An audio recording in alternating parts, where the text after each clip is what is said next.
Hello friend, welcome to my YouTube channel study समझ में आपका स्वागत है। तो पिछले क्लास में मैंने आप लोगों को एक्सरसाइज 1.3 के क्वेश्चन नंबर 1 को बहुत ही अच्छी तरह से कराया था और आशा है कि आप लोगों को क्वेश्चन का पूरा सॉल्यूशन बहुत ही अच्छी तरह से समझ में आया होगा। तो चलिए आज स्टार्ट करते हैं क्वेश्चन नंबर 2 को। ठीक है, क्वेश्चन नंबर 1 कंप्लीट हो गया था। अब हम लोग आज स्टार्ट करेंगे क्वेश्चन नंबर 2। क्वेश्चन नंबर 1 में आपका था सिद्ध कीजिए कि √5 एक अपरिमेय संख्या है कि नहीं है। ठीक है, तो सेम पैटर्न पे है सेकंड नंबर क्वेश्चन की सिद्ध कीजिए सेम पैटर्न पे क्वेश्चन नंबर सेकंड है क्या है कि सिद्ध कीजिए कि 3 + 2√5 एक अपरिमेय संख्या है। ठीक है, तो सेम प्रोसेस का यूज करना है। जैसे मैंने आप लोग क्वेश्चन नंबर 1 बताया वैसे ही क्वेश्चन नंबर 2 भी करना है। ठीक है, तो चलिए स्टार्ट करते हैं क्वेश्चन नंबर 1 का सॉल्यूशन। ठीक है, तो सबसे पहले हम क्या करेंगे, यहाँ पे लिखेंगे माना कि 3 + 2√5 एक परिमेय संख्या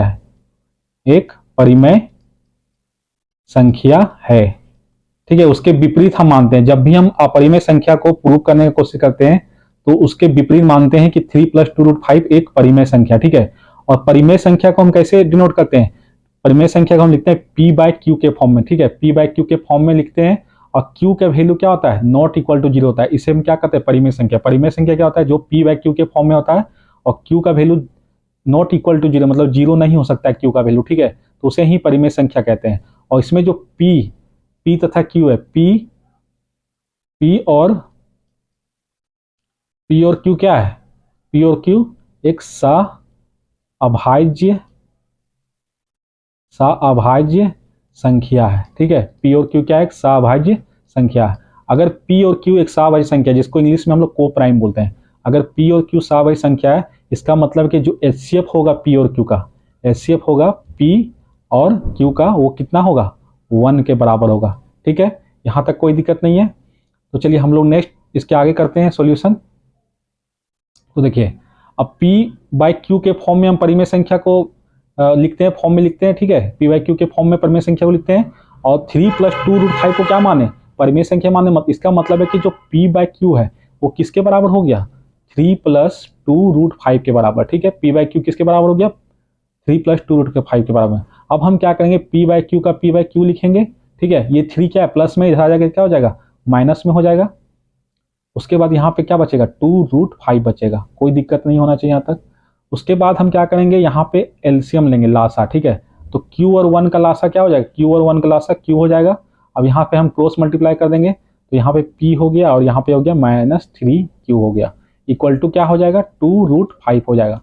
अब ये 2 है, इसको हम लोग क्या करेंगे, यहाँ पे 2 क्या है, मल्टीप्लाई में गुना में है, तो इधर आएगा क्या हो जाएगा, भागा हो जाएगा। तो यहाँ पे क्या हो जाएगा, p - 3q divided by 2q हो जाएगा। ठीक है, कोई दिक्कत नहीं है। इक्वल टू यहाँ हो जाएगा √5। ठीक है, कोई दिक्कत नहीं यहाँ तक। अब देखिए, ये हो गया आपका, क्या हो गया, बायां पक्ष हो गया। ठीक है, बायां पक्ष जिसको LHS बोलते हैं, यह आपका हो गया बायां पक्ष और ये हो गया आपका दायां पक्ष हो गया। ठीक है, यहाँ क्या हो गया, दायां पक्ष हो गया। इसी को हम लोग LHS लिखते हैं और RHS लिखते हैं। तो देखिए LHS में देखिए p - 3q divided by 2q, मतलब p भी क्या है, एक पूर्णांक संख्या है, q भी एक पूर्णांक संख्या है और 2 और 3 भी एक पूर्णांक संख्या है। इसका मतलब क्या है, ये परिमेय संख्या होगा ना, क्योंकि ये p/q के फॉर्म में भी है और ये pq परिमेय पूर्णांक संख्या है। ठीक है, तो ये क्या हो जाएगा, एक परिमेय संख्या होगा। लेकिन √5 क्या है, √5 हम लोग प्रूव कर चुके हैं क्या है, अपरिमेय संख्या है। तो लगता तो है कि ये अगर परिमेय संख्या होगा तो ये भी एक परिमेय संख्या होगा, लेकिन रियलिस्टिक में एक्चुअल में क्या है, ये एक अपरिमेय संख्या है। ठीक है, ये क्या है, अपरिमेय संख्या है। तो इसके बाद हम लोग क्या लिखेंगे, इसके बाद हम लोग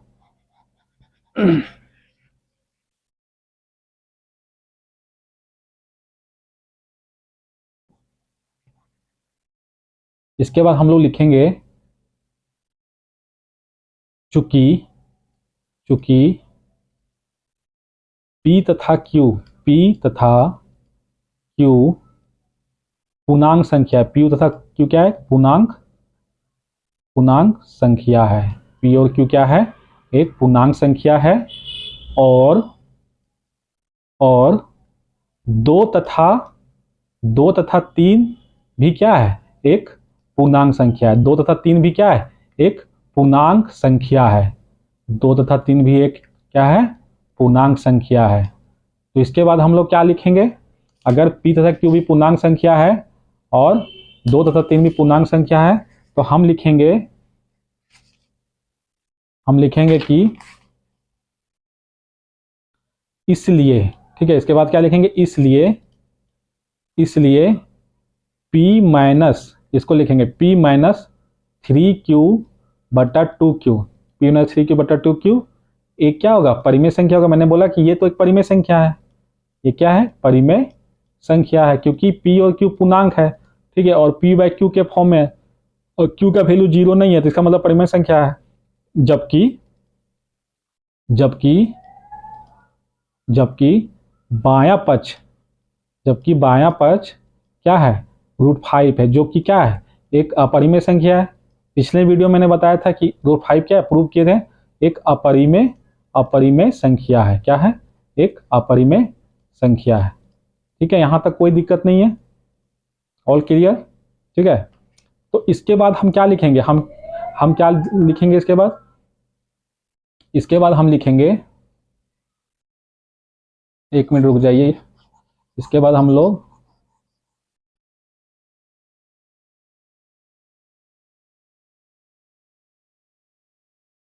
चलिए, इसके बाद हम लोग क्या लिखेंगे,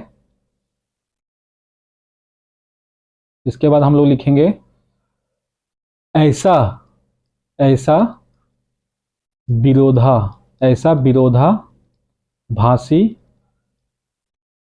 परिणाम हमारी क्या है, हमारी गलत कल्पना है, हमारी क्या है, गलत कल्पना है, या गलत कल्पना से प्राप्त हुआ है। ठीक है, इतना लिखना पड़ेगा, नहीं लिखे हुए तो नंबर नहीं मिलेगा, क्योंकि आपको ये बताना है कि क्यों अपरिमेय संख्या है। तो ऐसा विरोधाभासी परिणाम हमारी गलत कल्पना से प्राप्त हुआ है, अतः क्या हो जाएगा, क्या प्राप्त हुआ है, गलत कल्पना। 3 + 2√5 क्या है, एक परिमेय संख्या, एक परिमेय संख्या, एक क्या है, परिमेय संख्या है।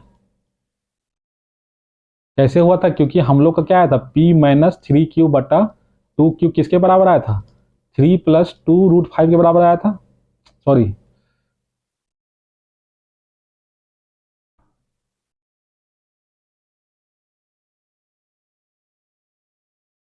क्या आया था, ये √5 के बराबर आया था। इसलिए हम लोग कह रहे थे कि p माइनस 3q2 का भी तो परिमेय संख्या है, अगर ये परिमेय संख्या तो ये भी परिमेय संख्या होगा, ऐसा हम लोग सोच रहे थे, कल्पना कर रहे थे। लेकिन रियल में क्या है कि 3 + 2√5 क्या है, एक क्या है, एक अपरिमेय संख्या है, अपरिमेय संख्या है।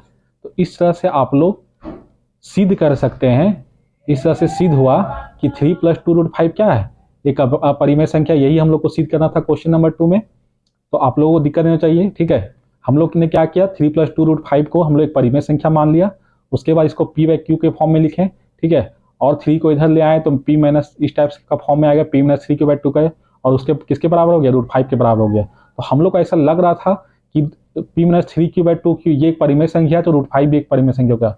लेकिन हम लोग क्वेश्चन नंबर 1 में ही प्रूव कर लिए थे कि √5 एक अपरिमेय संख्या। अगर √5 एक अपरिमेय संख्या है तो ये कैसे, ये पॉसिबल कैसे है कि 3 + 2√5 एक परिमेय संख्या होगा। लेकिन ये हमारी कल्पना है कि 3 + 2√5 एक परिमेय संख्या होगा, लेकिन रियल में क्या होगा, हम यहाँ पे लिखेंगे अतः 3 + 2√5 एक अपरिमेय संख्या है। तो इस तरह से क्वेश्चन नंबर 2 को मैंने बहुत आसान तरीके से आप लोग को बताया, और आप लोग को बहुत ही अच्छी तरह से समझ में आया होगा। तो चलिए देखते हैं क्वेश्चन नंबर 3। ठीक है, क्वेश्चन नंबर 3 में 3 क्वेश्चन है, तो एक एक करके हम लोग देखेंगे।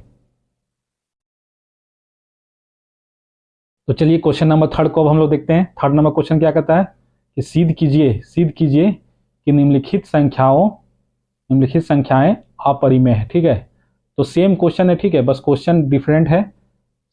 इसमें सारे को क्या सिद्ध करना है कि सारे जो क्वेश्चन है, क्वेश्चन नंबर 1 हो गया, क्वेश्चन नंबर 2 हो गया, क्वेश्चन नंबर 3 हो गया, सब में क्या सिद्ध करना है कि जो संख्या दिया हुआ है वो क्या है, एक अपरिमेय संख्या है। तो हम लोग को सेम तरीके से सारे क्वेश्चन को करना है। ठीक है, कोई भी डिफरेंट नहीं है, सारे क्वेश्चन एक ही तरह से होंगे।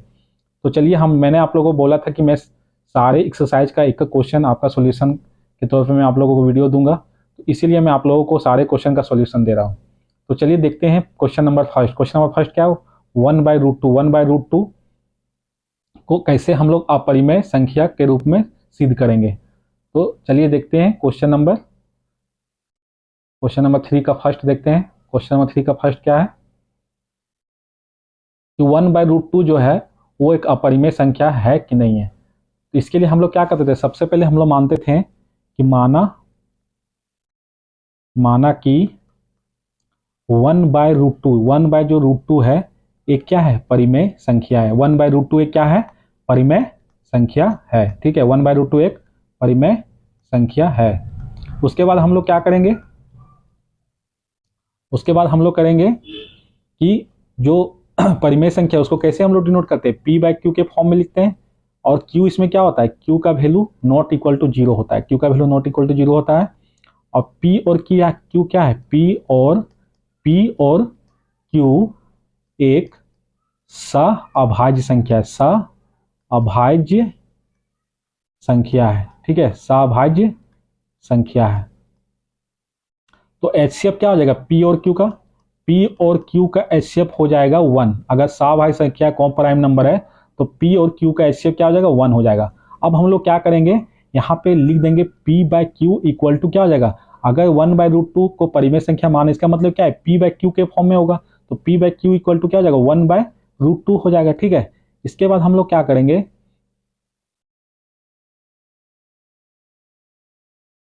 इसके बाद हम लोग क्या करेंगे कि इसको क्रॉस मल्टीप्लाई कर देंगे। ठीक है, क्रॉस मल्टीप्लाई कर देंगे तो क्या हो जाएगा, Q इक्वल टू हो जाएगा P/Q इक्वल टू हो जाएगा, सॉरी Q इक्वल टू क्या हो जाएगा, Q इक्वल टू हो जाएगा √2p हो जाएगा। ठीक है, Q इक्वल टू क्या हो जाएगा, √2p हो जाएगा। ठीक है, यहाँ तक आप लोगों को कोई दिक्कत नहीं है। अब हम लोग क्या करेंगे, यहाँ पे क्या करेंगे, दोनों तरफ वर्ग करने पर, जब दोनों तरफ वर्ग करेंगे तो क्या हो जाएगा, Q का स्क्वायर इक्वल टू क्या हो जाएगा, √2p का होल स्क्वायर हो जाएगा। ठीक है, तो Q स्क्वायर इक्वल टू क्या हो जाएगा, 2p स्क्वायर हो जाएगा। Q स्क्वायर क्या हो जाएगा, 2p स्क्वायर हो जाएगा। अगर Q स्क्वायर 2p स्क्वायर हो जाएगा तो p स्क्वायर इक्वल टू क्या हो जाएगा, p स्क्वायर इक्वल टू हो जाएगा Q स्क्वायर डिवाइडेड बाय 2 हो जाएगा, p स्क्वायर Q स्क्वायर। तो यहाँ पे हम लोग को क्या मिलता है, यहाँ पे हम लोग को मिलता है कि जो 2 है, ठीक है, जो 2 है वो Q स्क्वायर को क्या करता है, विभाजित करता है। Q स्क्वायर को क्या करता है, विभाजित करता है। Q स्क्वायर को विभाजित मतलब भाग देता है। ठीक है, तो Q स्क्वायर को भाग देता है, इसका मतलब क्या, अगर 2 Q स्क्वायर को भाग दे सकता है तो 2 क्या करता है, Q को भी भाग सकता है, मतलब 2 Q को भी विभाजित करेगा। ठीक है, मैंने फर्स्ट क्वेश्चन में बताया था कैसे होता है, चलिए मैं अभी भी बता देता हूँ, ये विभाजित करेगा। जैसे मान लीजिए कि अगर Q स्क्वायर इक्वल टू मान लीजिए 4 है। ठीक है, तो 4 क्या है, ये 2 से डिवाइड हो जाएगा। ठीक है, 2 2 4, 2 2 4। अगर हम मान लीजिए Q निकालते, Q स्क्वायर इक्वल टू 4 है तो Q इक्वल टू क्या हो जाएगा, √4, इसका मतलब है 2 हो जाएगा। तो 2 भी तो 2 से डिवाइड होगा। तो इस तरह से हम लोग कह सकते हैं अगर 2 Q स्क्वायर को विभाजित करता है, ठीक है, 2 अगर Q स्क्वायर को विभाजित करता है, इसका मतलब क्या है कि 2 Q को भी विभाजित करेगा। यहाँ तक कोई दिक्कत नहीं है, ऑल क्लियर। तो इसके बाद हम लोग क्या करेंगे, यहाँ तक अगर हो गया, ठीक है, तो यहाँ तक क्या हो गया, 2 Q स्क्वायर को विभाजित करता है तो 2 Q को भी विभाजित करेगा। तो हम लोग को सिर्फ इसके बाद ये वाला जिसको समीकरण फर्स्ट मान लेना। ठीक है, Q square equal to 2p square को समीकरण फर्स्ट मान लेना। यहाँ तक कोई दिक्कत नहीं है। ठीक है, इसके बाद हम लोग क्या करेंगे, पूरा इरेज करते हैं। यहाँ पे हम लिख देते हैं कि Q स्क्वायर जो होता है वो 2p के स्क्वायर के बराबर होता है, इसको CBC का जरूरत है। ठीक है, अब हम क्या करेंगे कि Q का वैल्यू क्या मान लेंगे, इसके बाद का जो प्रोसेस होता है क्या होता है, अब क्या करेंगे, हम Q का वैल्यू मान लेंगे 2R, क्या मानेंगे, 2R मानेंगे। और हम क्या करेंगे कि इसमें भी दोनों तरफ क्या करेंगे, दोनों तरफ क्या करेंगे, वर्ग करेंगे। दोनों तरफ वर्ग करने पर, दोनों तरफ जब वर्ग करेंगे तो क्या हो जाएगा, Q का स्क्वायर इक्वल टू हो जाएगा 2R का स्क्वायर हो जाएगा। ठीक है। तो क्यू स्क्वायर का क्यू स्क्वायर हो गया और 2 का स्क्वायर क्या हो जाएगा 4r स्क्वायर हो जाएगा, ठीक है। यहाँ तक कोई दिक्कत नहीं है। अब हम क्या करेंगे, इसको समीकरण सेकंड मान लेंगे। अब हम क्या करेंगे, समीकरण सेकंड का जो वैल्यू है क्यू स्क्वायर का, यहाँ पे लिखेंगे समीकरण सेकंड में Q square equal to 4 square का मान समीकरण फर्स्ट में रखने पर, ठीक है, फर्स्ट में रखने पर अगर मान लीजिए क्यू स्क्वायर का वैल्यू 4r स्क्वायर का मान सभी समीकरण फर्स्ट में रखते हैं तो क्या हो जाएगा, यहाँ पे समीकरण फर्स्ट क्या है, क्यू स्क्वायर इक्वल टू क्या है 2p स्क्वायर है, ठीक है, 2p स्क्वायर है। तो यहाँ पे हम लोग कर लेते हैं,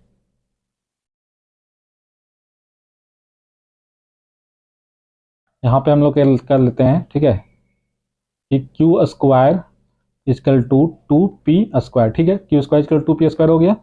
अब क्यू स्क्वायर की जगह हम क्या रखेंगे, हम क्यू स्क्वायर हम 4r स्क्वायर रखेंगे। तो यहाँ पे हम क्या रखेंगे 4r square equal to 2p square हो जाएगा, 4r square equal to 2p square हो गया। तो r स्क्वायर इक्वल टू क्या हो जाएगा 2p square divided by 4r square. अब यहाँ से काटने का 2 एकम 2, 2 दूनी 4, ठीक है। तो यहाँ पे सॉरी ये r नहीं होगा, यहाँ पे ओनली 4 होगा, ठीक है। तो कितना बच गया यहाँ पे 2 दूनी 4 यहाँ कट गया। तो r स्क्वायर इक्वल टू क्या हो जाएगा, r square equal to p square by 2 हो गया। अब देखिए यहाँ पे 2 क्या कर रहा है p स्क्वायर को विभाजित कर रहा है। तो यहाँ पे हम क्या लिखेंगे, यहाँ पे लिखेंगे यहाँ 2 क्या कर रहा है p स्क्वायर को विभाजित कर रहा है, किसको कर रहा है p स्क्वायर को विभाजित कर रहा है, ठीक है, विभाजित कर रहा है। तो अतः 2 क्या करेगा p को भी विभाजित करेगा, p को भी विभाजित करेगा, ठीक है, कोई दिक्कत नहीं है। अब 2p को भी विभाजित करेगा तो हम लोग क्या लिखेंगे उसके बाद हम लोग अपना तर्क देंगे। क्या तर्क देंगे, हम लोग तर्क देंगे, इसको हम लोग इरेज कर लेते हैं। हम लोग लिखेंगे समीकरण फर्स्ट और समीकरण सेकेंड से हम पाते हैं, समीकरण फर्स्ट और सेकेंड से हम पाते हैं कि जो 2 है, ठीक है, 2 किसको विभाजित करता है p और q को विभाजित करता है, ठीक है, p और q को विभाजित करता है। अगर कोई संख्या p और q को विभाजित करता है इसका मतलब क्या हो जाएगा, इसका मतलब अतः इसका मतलब हो जाएगा एचसीएफ जो हो जाएगा p और q का, एचसीएफ क्या हो जाएगा p और q का जो एचसीएफ हो जाएगा वो किसके बराबर होगा 2 के बराबर होगा। लेकिन हम बोले थे कि p और q एक सभाज्य संख्या को प्राइम नंबर है और होना चाहिए कितना 1 के बराबर होना चाहिए, जो कि 1 के बराबर नहीं है। इसका मतलब क्या है कि p और q का अगर एचसीएफ 2 आ रहा है इसका मतलब क्या है कि हम लोग जो सोचे थे कि 1/√2 एक परिमेय संख्या है वो तो नहीं है। इसलिए हम लिखेंगे इससे हमारी इस तथ्य का विरोधाभास होता है, ठीक है, इस तथ्य का विरोध मतलब कि इसके विरोध में हम लोग का वैल्यू आ रहा है, ठीक है, प्राप्त हो, क्योंकि हम लोग परिमेय संख्या माने थे लेकिन ये परिमेय संख्या तो प्रूव नहीं है, क्योंकि परिमेय संख्या होता तो इसका एचसीएफ क्या होता 1 होता, लेकिन एचसीएफ कितना आ रहा है 2 आ रहा है। तो हम लोग ये प्रूव होता है कि ये परिमेय संख्या नहीं है, मतलब हम लोग इसके विरोध में जा रहे हैं, ठीक है। इसलिए हम यहाँ पे लिखेंगे या विरोधाभासी जो हम लोग माने थे कि ये एक 1/√2 एक परिमेय संख्या है, ठीक है, या विरोध से जो परिणाम हम लोग का आया वो क्या है, वो हमारी सिर्फ कल्पना हो सकती है, ठीक है, हमारी क्या हो सकती है कल्पना हो सकती है, रियल में नहीं हो सकता। ये हम लोग माने थे एक परिमेय, लेकिन ये रियल में कल्पना से हम लोग को प्राप्त होता है कि ये परिमेय संख्या है, ठीक है, कल्पना से प्राप्त हुआ है, ठीक है, कल्पना से प्राप्त हुआ है। तो इस तरह से हम लोग क्वेश्चन नंबर 3 का 1 कंप्लीट करते हैं, ठीक है। तो चलिए देखते हैं क्वेश्चन नंबर 2, ठीक है। क्वेश्चन नंबर 2 को भी सेम इसी तरह से हम लोग प्रूव करेंगे, सिद्ध करेंगे कि ये जो संख्या है क्वेश्चन नंबर 2 वो अपरिमेय संख्या है, ठीक है।